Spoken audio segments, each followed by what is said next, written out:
আমাদের চোখের সামনে যদি কোনো আল্লাহর সৃষ্টি কষ্ট পায়, তাহলে আমাদের উচিত হলো সেই আল্লাহর সৃষ্টিকে, হোক সেটা একটা কুকুর, হোক সেটা একটা বিড়াল, হোক একেবারে নিকৃষ্ট একটা প্রাণী, আপনি যদি সেটাকে উপকার করেন, দয়া দেখান, আপনার প্রতি দয়া দেখাবেন কে? আর যদি বলুন কে? আমার বন্ধুরা, আমার ভাইয়েরা, কঠিন কথা। আল্লাহ রাসূল বলেন, হ্যাঁ আমার উম্মতেরা, তোমরা পাখির প্রতি দয়া দেখাও, পশুর প্রতি দয়া দেখাও, তোমরা আমার আল্লাহর যত জীব জানোয়ার আছে সবার প্রতি দয়া দেখাও। যখন তোমরা জীবের প্রতি দয়া করবে, আমার আল্লাহ বলেন আমি তোমাদের প্রতি দয়া করব। এই জন্য আমার ভাইরা, আজ থেকে বলছি, আমার নবী একদিন বসে আছেন, এমন সময় একজন সাহাবী আমার নবীর দরবারে আগমন করলেন। আসার পথে সাহাবী একটা পাখির বাসা থেকে পাখির বাচ্চাগুলো নিয়ে আসলো, কিন্তু মা পাখিটা ওই সাহাবীর পিছনে পিছনে মাথার উপরে দিয়ে কিচির মিচির আওয়াজ করে করে তার মাথার উপরে দিয়ে আমার নবীর দরবার পর্যন্ত পৌঁছে গেল। সাহাবী আমার নবীর দরবারে, আল্লাহর সৃষ্টি পাখিও আমার নবীর দরবারে। সাহাবী যখন আমার নবীর দরবারে বসে আছে, পাখির বাচ্চাগুলো সে চাদরের নিচে লুকায় রাখছে। আমার নবী ডাক দিয়া কয়, সাহাবী তুমি একটা খারাপ কাজ করছো। সাহাবী আমার নবীর দিকে তাকায়, কয় ইয়া রাসূলুল্লাহ আমি কি করলাম? তুমি যে পাখির বাসা থেকে ওই পাখির বাচ্চাগুলো নিয়ে আসছো, ওই দেখো মা পাখিটা তার বাচ্চাদের মায় তোমার পিছনে পিছনে আমি নবীর দরবার পর্যন্ত চলে আসে। আমার বন্ধুরা রে, আমার ভাইয়া, পাখিটা রে, আমার নবীর দরবারে যদি আমি পৌঁছতে পারি, আমার নবীর দরবারের বিচার কোনো প্রকারের পক্ষপাতিত্ব হয় না। আমার নবীর দরবারে আমি একটা সঠিক বিচার পাবো। আমি আমার নবীর দরবারে গেলে আমার বাচ্চাগুলো ফিরত পাওয়ার আশা আছে। আমার নবী ডাক দিয়ে কয়, সাহাবী তুমি কাজটা ভালো করো নাই, তুমি একটা কাজ করো। কই ইয়া রাসূলুল্লাহ আমি কি করব?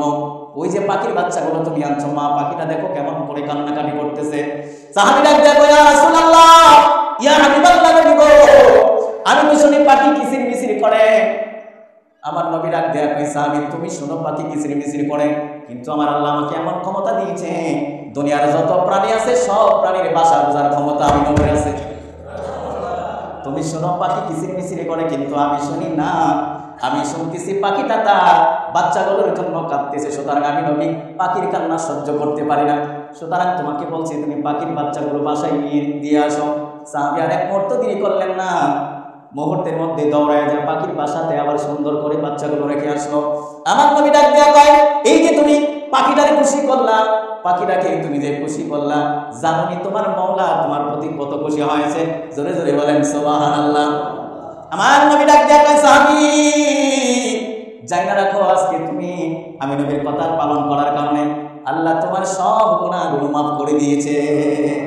আমার বন্ধুরা, আমার ভাইরা, আমার নবীর পাখির প্রতি দয়া দেখানোর কথা আমাদেরকে শিখাইছেন, পশুর প্রতি দয়া দেখানোর কথা আমাদেরকে শিখাইছে। আমার নবী আমাদের কি বুঝাইতে চায়? উম্মত তুমি নামাজ পড়ো, নামাজ পড়লে আল্লাহরে পাইবা, রোজা করো, রোজা করলে আল্লাহরে পাইবা, দান করো, দান করলে আল্লাহরে পাইবা, সদকা করো, সদকা করলে আল্লাহরে পাইবা, মসজিদ বানাও, মসজিদ বানালে আল্লাহরে পাইবা, মসজিদে দান করো, মসজিদে দান করলে আল্লাহরে পাইবা। এত পাওয়ার ভিতরেও আর কিছু পাওয়া আছে। তুমি যদি আল্লাহর সৃষ্টির প্রতি দয়া করো, আমার আল্লাহ তোমার প্রতি দয়া করবে। জোরে জোরে বলেন সুবহানাল্লাহ। আমার বন্ধুরা, একটা আপনার কুকুরের প্রতি একজন খারাপ মহিলা ভালোবাসা দেখানোর কারণে তার জীবন পাল্টে গেল। বন্ধুরে আমার, ওই মহিলাটা ছিল খারাপ মহিলা। মহিলাটা দেহ ব্যবসা করে আয় রোজগার করত। একদিন ওই ক্রসবর্ডারে যাওয়ার পথে সে নজর করে দেখে একটা কুকুর পানির পিপাসায় তার জিহ্বাটা বের হয়ে গেছে। জোরে বলেন সুবহানাল্লাহ। মহিলাটা কুকুরের দিকে নজর করলো, নজর পড়ার সঙ্গে সঙ্গে মহিলাটা বলে, আমার অন্তরের মধ্যে একটা কেমন যেন মায়া জন্ম হয়ে গেল, আমার যেন মন চাইল কুকুরটাকে আমি একটু উপকার করি। মহিলাটা বলল, আমি তাকে উপকার করার জন্য আশেপাশে আমি পানি খোঁজা শুরু করলাম। হঠাৎ নজর করে দেখি বিশাল বড় একটা কূপ দেখা যায়। ওই কূপের কাছে গেলাম, গিয়ে দেখি কূপের পানি এত নিচে, আমার পক্ষে হাত দিয়ে পানি আনা সম্ভব না। মহিলাটা বলেন, আমি টেনশনে পড়ে গেলাম, আমি কি করব এই মুহূর্তে, কেমন করে আমি কুয়ার থেকে পানি উঠাবো, তারপরে আল্লাহর সৃষ্টি কুকুরটাকে আমি একটু খেদমত করব।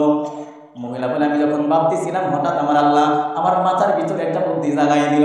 আমার বন্ধুরা, আমার ভাইরা, মহিলাটা বলেন, আমার গায়ে একটা বড় লম্বা ওড়না ছিল, আমি ওড়নাটা কুয়ার মধ্যে ছেড়ে দিলাম, ছেড়ে দেওয়ার পরে কুয়ার পানি যে ওড়নার মধ্যে লাগছে ওটা টাইনা তুলে না আমি আমার মওলার নিকৃষ্ট একটা সৃষ্টি কুকুরের জিহ্বার মধ্যে যখন ওই কাপড়টা চিপি দিয়া পানি দিলাম, ওই কুকুরটা পানি পান করলো। পানি পান করার পরে আসমানের দিকে কুকুরটা এরকম তাকায়, কি যেন আমার জন্য একটু বললো, আমি বুঝতে পারলাম না। সঙ্গে সঙ্গে দেখি আমার মনের অবস্থা পরিবর্তন হয়ে গেল। কুকুর আমার আল্লাহর দরবারে ডাক দিয়ে বলে, আল্লাহ রে, ও আল্লাহ, তোমারই বান্দি আমার এই কষ্টের মুহূর্তে, বড় ক্রাইসিস মুহূর্তে আমি পানির পিপাসায় আমার বুকটা ফেটে যাচ্ছে। আল্লাহ তোমার বান্দি আমার পানি দিয়া কলিজাটা ঠান্ডা করছে। ও মাওলা, আমি কুকুর তোমার দরবারে, আমি একটা সৃষ্টি, আমি আমার ওই তোমার এই বন্দা বান্দির জন্য আমি একটু দোয়া করলাম।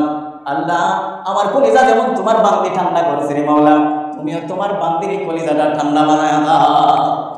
আমার বন্ধুরা আমার কিতাবের মধ্যে লেখে এতক্ষণ মহিলাটার মনের অবস্থা ছিল একরকম, কুকুরটাকে পানি খাওয়ানোর পরে কুকুর যখন আমার আল্লাহর কাছে দোয়া করলো, এরপরে তার মনের অবস্থা হয়ে গেল আরেক রকম। এতক্ষণ তার গন্তব্য ছিল ক্রস কোয়ার্টারের দিকে, দেহ ব্যবসা করে রুজি করবে, কিন্তু হঠাৎ করে তার মনের মধ্যে একটা পরিবর্তন এসে গেল, না না না, এই ব্যবসা আর জীবনে করবো না। আমার বন্ধুরা আমার ভাইরা বাড়ি ফিরে আসলেন। বাড়ি ফিরে আসার পরে হঠাৎ করে মনটা আরো পাগল হয়ে গেল, মনের মধ্যে একটা অনুশোচনার তওবার মনোভাব তৈরি হয়ে গেল। রাত্রিবেলা এশারের নামাজের ওয়াক্ত যখন হলো, এশারের নামাজ আদায় করে মাওলার দরবারে মহিলা ডাক দিয়ে কই, আল্লাহ আমি জীবনে বহু অপরাধ করেছি রে আল্লাহ, আমি জীবনে বহু অপরাধ করেছি আল্লাহ, তুমি না গাফুরুর রহিম, তুমি না তওবা কবুলকারী। আল্লাহ কেন জানি আজকে আমার মনটা বড় পাগল পাগল হচ্ছে রে মাওলা। হে আল্লাহ, তুমি না বলেছো বান্দা পাহাড় সমান গুনাহ যদি হয়ে যায় তাইলে আমার দরবার থেকে নিরাশ হইস না, আমি আল্লাহ পাহাড় সমান গুনাহ মাফ করতে পারি কি পারে না। আমার বন্ধুরা আমার কিতাব প্রমাণ করে ওই মহিলা যখন অনুশোচনা করে তওবা করে আমার মাওলার দরবারে ডাক দিলেন, সঙ্গে সঙ্গে আমার আল্লাহ ওই কুকুরকে কেন্দ্র করে, কুকুরের পানিকে কেন্দ্র করে আমার আল্লাহ মহিলাটার দরজা এত উপরে উঠায় দিলেন। কিতাব প্রমাণ করে আমার বন্ধুরা আমার ভাইরা, কালক্রমে ওই মহিলাটা আল্লাহর আবেদী বলি হয়ে গেছে। জোরে জোরে বলেন সুবহানাল্লাহ। কাজটা কিন্তু সামান্য, একটা কুকুরকে পানি খাওয়াছে, কাজটা কি ছোট না বড়? ছোট, কিন্তু আমার আল্লাহর কাছে এই কাজটা অনেক বড় হয়ে গেছে। সুবহানাল্লাহ বলেন না? আমার আল্লাহকে তোমার আমল ছোট হইতে পারে, আমি যখন পছন্দ করি এটা অনেক বড় করে দিই। আল্লাহু আকবার জোরে বলেন। আমরা এখন মহান আল্লাহর বান্দা। আপনি ভালো কাজ করবেন ছোট, কিন্তু আল্লাহ যদি মায়া করে যে আপনাকে কবুল করবে, এই একটু কাজই যথেষ্ট, আপনাকে অনেক উপরে আল্লাহ উঠাই দিতে পারে। তাহলে সৃষ্টির প্রতি আমাদের দয়া দেখানোর দরকার আছে না ভাই? আর জোরে বলেন আছে না নাই? আমরা কারণে অকারণে কত পশু পাখিকে কষ্ট দিই। হাদিস শরীফে আরেকটা ঘটনা এখানে আছে, এই কিতাবে সেটা আছে।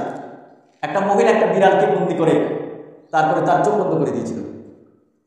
ওই চোখ বন্ধ অবস্থায় সে নিজেও তারা খাইতে দিত না, এবং বিড়ালটাও অন্ধের কারণে, বন্দির কারণে খাইতে পারতো না, খাইতে খাইতে সে মারা গেছে। হাদিস শরীফে লিখে আল্লাহ পাক ওই মহিলাটাকে কঠিন আযাব দিয়ে গ্রেফতার করেছে। এবার একটু কম্পেয়ার করেন, আল্লাহর এক বান্দি কুকুরকে খেদমত করে, কুকুরকে একটু পানি খাওয়ায় অনেক উপরে চলে গেছে। আরেক বান্দি সামান্যতম একটা বিড়াল, এই বিড়ালকে বন্দি করে অন্ধ করার কারণে, তার ক্ষতি করার কারণে সে অনেক নিচে চলে গেছে। তাহলে বোঝা গেল দুটা কাজের মধ্যে পার্থক্য আছে।